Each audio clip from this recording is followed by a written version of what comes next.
Hola chicos, ¿cómo les va? Bueno, soy el doctor Blariza, espero que, como me gustaría verlos, pero bueno, lamentablemente el- la vida nos ha puesto en esta circunstancia. Muy buenos los trabajos tengo acá, tengo mi escritorio en mi casa, un escritorio improvisado y estoy haciendo un pizarrón también como para poderles dar algunas directivas y algunas mini clases que creo que pueden serle útil. Lo mismo vamos a ver con Guadalupe, cómo podemos irlos asesorando. Primero, le agradezco lo bien que están trabajando, la mayoría muy bien. Ahora hay que ponerse a estudiar esas cosas. Y creo que ya estamos en una etapa como para que esto va a durar unos minutos nomás, no crean que van a estar tanto tiempo. Pero creo que les va a servir en algunos aspectos de lo que pienso que podríamos ver en algunos temas. Empezamos, digamos, la fisiopatología, ustedes vieron el programa, miren bien, porque lo que nosotros ahí valoramos muchísimo con Guadalupe en los exámenes finales, en los parciales, un poco les va a salir del esquema quizás de otra cátedra. Nosotros valoramos mucho el pensamiento crítico, el razonamiento, cómo hizo usted para entender esta situación. Por lo tanto, la memoria no corre, por lo tanto, puede usar libros, de hecho que tenganlo, su celular, su computador, el día que nos está dando el parcial, el día que dé la materia, traen sus anotaciones, nos preguntan a nosotros si lo sabemos, hay cosas que no vamos a saber, las vamos a estudiar juntos. Pero lo hecho es que usted haga un estudio ordenado. Vimos lo que era la definición de fisiopatología. Después caemos a los temas básicos, se los decía el otro día en un WhatsApp, a lo básico de la fisiopatología, a los OMA y a las itis, o sea, a los tumores, al cáncer, porque todo tejido puede degenerar y todo tejido se puede inflamar. Así que no nos queda otra que esa sería la base de la fisiopatología. Después usted le pone signos, síntomas, los transforma en síndromes. Los médicos hacemos eso para poder agilizar el estudio. Si no se imagina cada paciente estudiar sus signos, síntomas y cuál fue la causa. Entonces los médicos sindromizamos, ponemos un montón de enfermedades que tienen signos parecidos o algún síntoma cardinal y eso hace que nos sirva a nosotros como para orientarnos en lo que es la fisiopatología, en qué tiene ese paciente.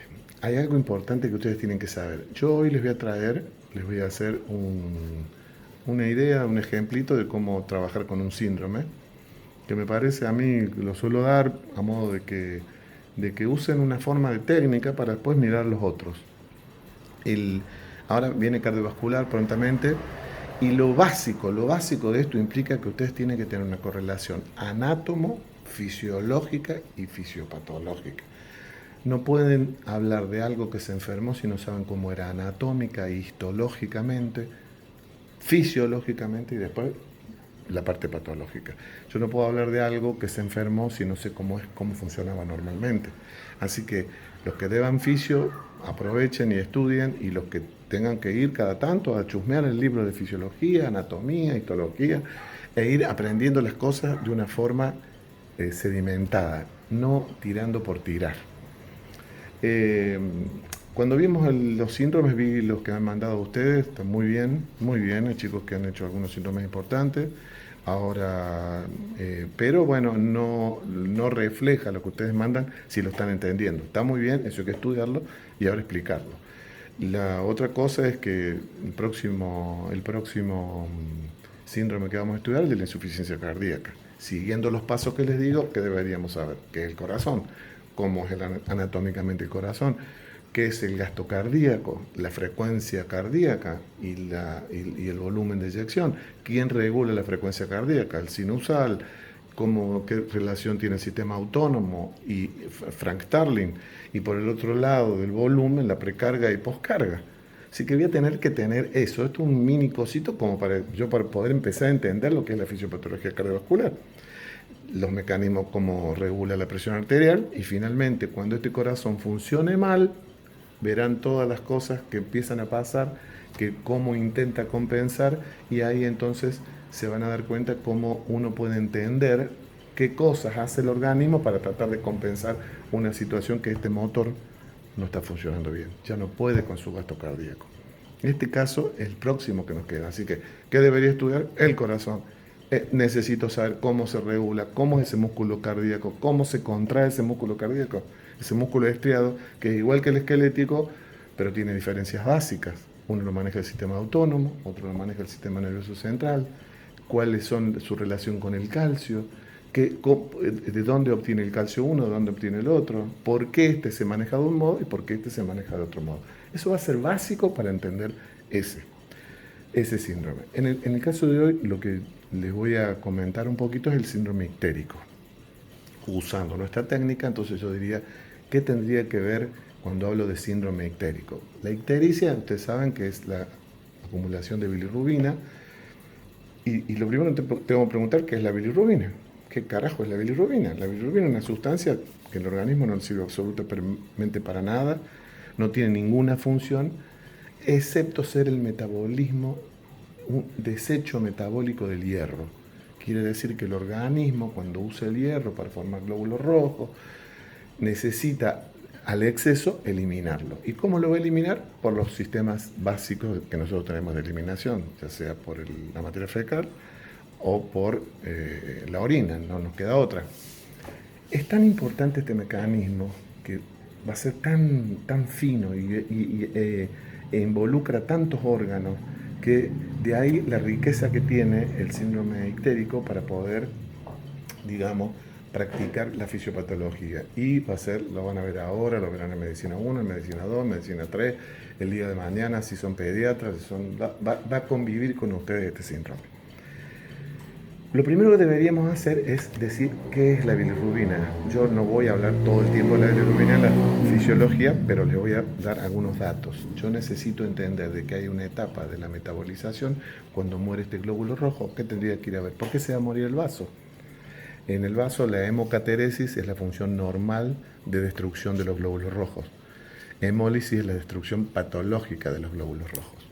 Los glóbulos rojos mueren en el vaso, finalmente van a venir la etapa en que la hemoglobina se divide en hemo y globina. La globina es una proteína, lo último que quiere el organismo es perder proteínas, así que se acumula y vuelve al pool proteico, y el grupo hemo empieza a sufrir modificaciones. Dentro del vaso, vaya, mire, búsquelo, qué pasa con esa hemoxigenasa, qué pasa con la biliverdina.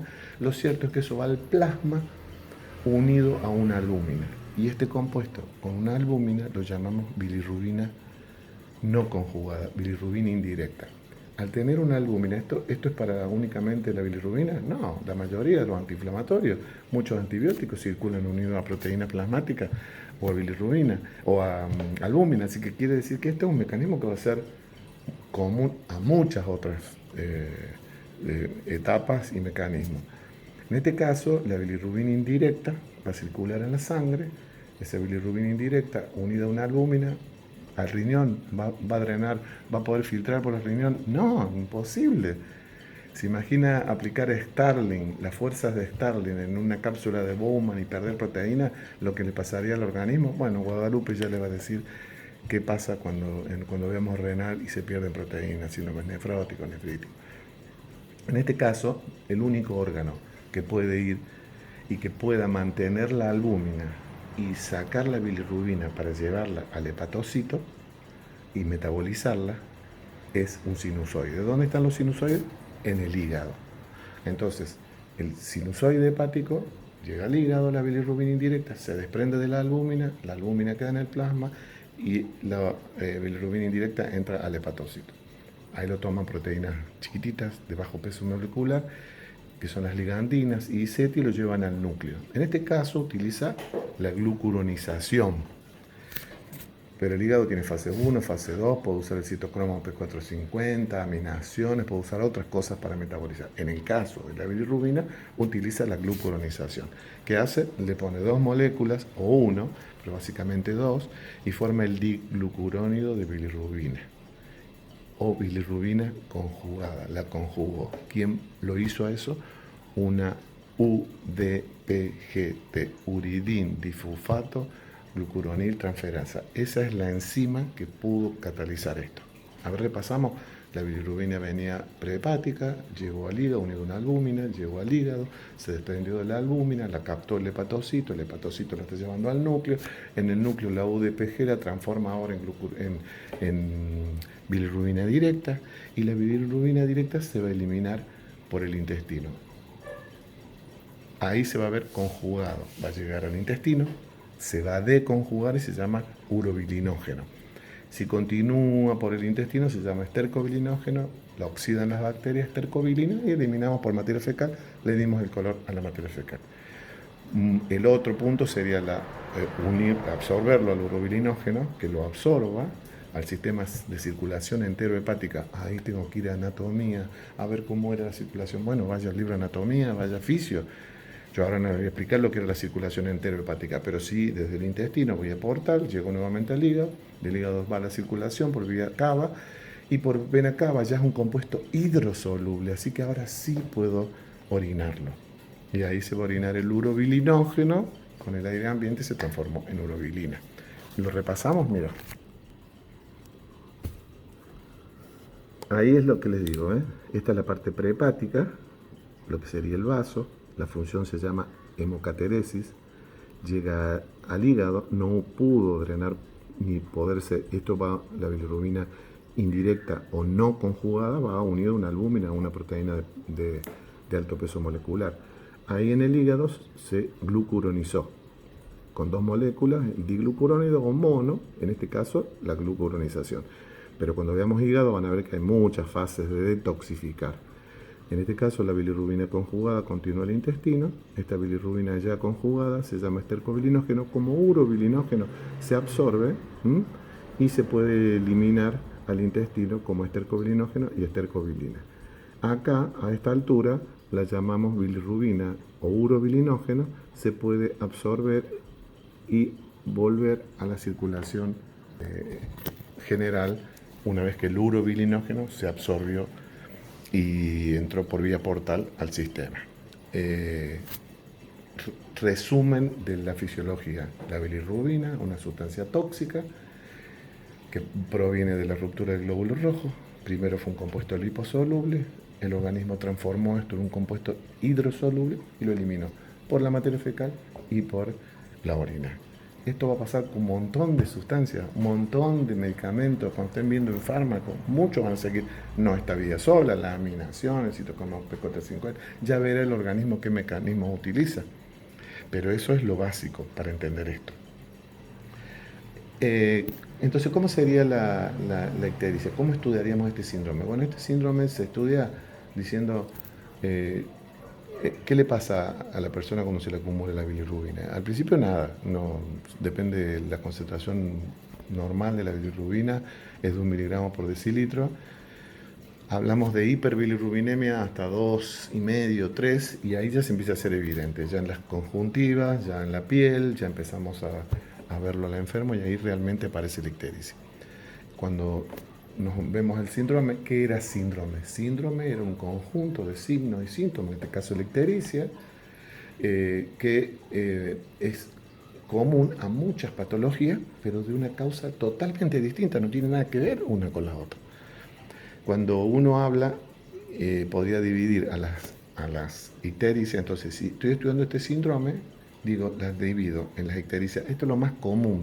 Ya les voy a explicar que hay, cuando vemos hígado, vamos a explicarles que hay otras clasificaciones que por ahí pueden ver, pero básicamente los libros más importantes dividen en las ictericias que vienen de origen prehepático, que era cuando se formaba la bilirrubina indirecta, las de origen hepático, cuando actuaba la UDPG transformando esta bilirrubina, o cuando se eliminaba por la vía biliar, ya el intestino. Entonces tenemos lo prehepático, lo hepático y lo posthepático. En lo prehepático, bueno, tendríamos que recordar la anatomía y la fisiología. Dijimos, ¿dónde iban a morir? Al vaso. Bueno, si el vaso funcionara además, podría producir hemólisis, eso le llamamos hiperesplenismo. Si hubiera alguna causa por la cual antígeno-anticuerpo, los glóbulos rojos se están rompiendo antes del hígado, va a dar una gran cantidad de bilirrubina indirecta y anemia, ¿no es cierto? Esos son todas las causas prehepáticas, las anemias hemolíticas, la forma del glóbulo rojo, todo lo que usted quiere ponerle cuando el glóbulo rojo está alterado, cuando el glóbulo rojo se rompe. Después tenemos las ictericias hepáticas, cuando ya el metabolismo, que para glucuronizarlo, ya hubo problemas para excretarlo del hepatocito, ya la UDPG, ya un factor congénito, ya un factor hereditario, mejor dicho, ya alguna causa en el hígado se inflamó, se está rompiendo el hígado por alguna causa, entonces se equiparan un poco las bilirrubinas. Entonces ya no hay, como en la prehepática, un predominio solo de bilirrubina indirecta con respecto a la directa. Acá tenemos aumento de ambas, puede haber predominio de una o de otro, en función de que sea más colestásica. Col, bilis, estásica, se demore más en la excreción. Y finalmente las posthepáticas, lo cual implica que ya la causa está o en la vía biliar, no en la vesícula, chicos. Muchas veces escuchamos que los cálculos biliares, vesiculares, no pueden causar ictericia. ¿Dónde tendría que estar? En el coledo, casi que tengo que repasar la vía biliar, repasar bilis, ir a mirar un poquito cómo se producía ese drenaje, ir a la fisiología, ir a la anatomía. Pero ya el proceso entonces está en la vía biliar. Un cálculo se tapó en el colédoco, síndrome coledociano, o en la ampolla de Vater, o el páncreas, un tumor de páncreas, o en la ampolla. Bueno, ya el problema estuvo en el flujo, en la secreción de eso. Entonces repasamos ictericias prehepáticas de síndrome, de ictericias prehepáticas, hepáticas y poshepáticas. Entonces, si yo tengo que estudiar esto, tengo que estudiar todas las causas prehepáticas, todas las causas hepáticas y las causas poshepáticas. Ahí yo las tengo. Ahí ustedes lo pueden ver, ¿ves?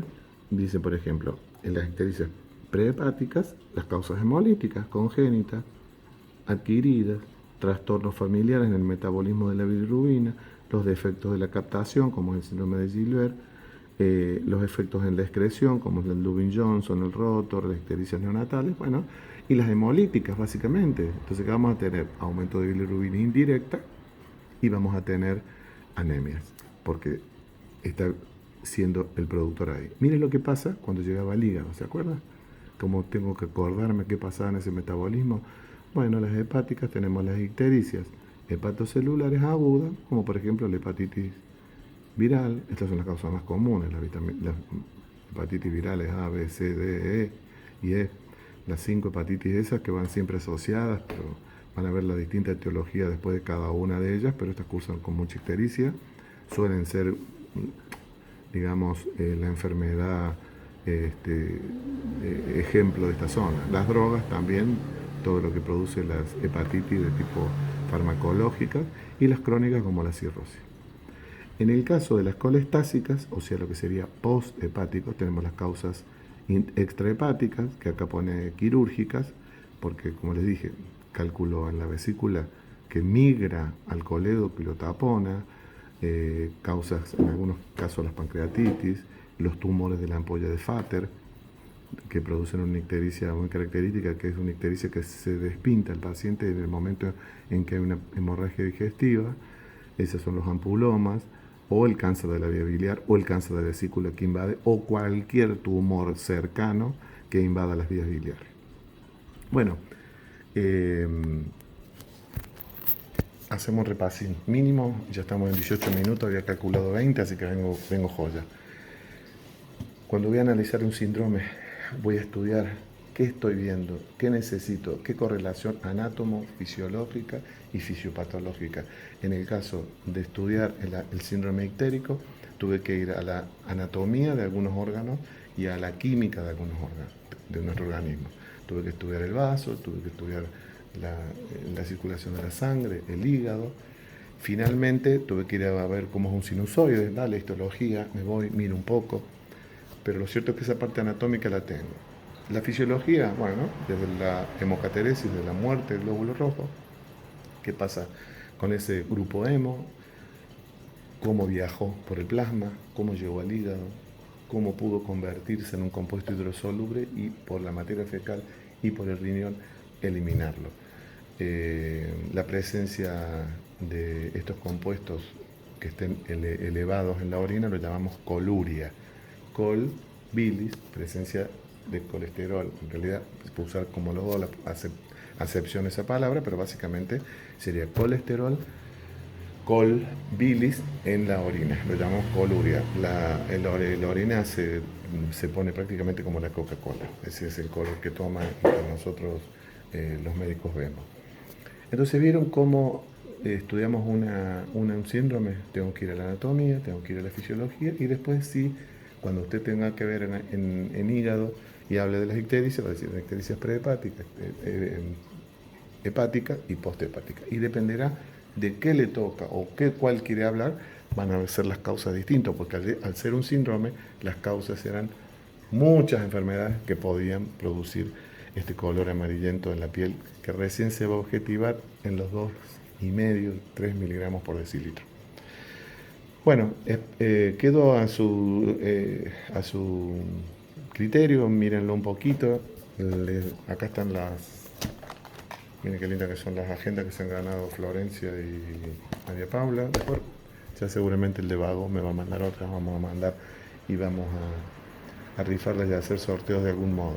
Yo les iré mandando estos videos que van a durar, como les dije, más o menos entre 15 y 20 minutos, a modo que se vayan entendiendo cómo estudiar. Esta es la forma en que nosotros creemos que se puede estudiar un síndrome cualquiera, entendiendo este mecanismo de esta correlación anátomo, fisiológica y fisiopatológica. Nosotros no nos importa ser recitados, chicos, ni que ustedes tengan que hablarlo sin ningún tipo de ayuda. La memoria personalmente en la medicina no sirve, personalmente. Hoy los datos están acá, en la computadora y en ese teléfono. Yo necesito razonar, pensar y ver qué está pasando, qué pasa con ese paciente, qué pasa con esos signos, qué pasa con esos síntomas, a qué creo que pueden deberse y cómo lo podemos tratar.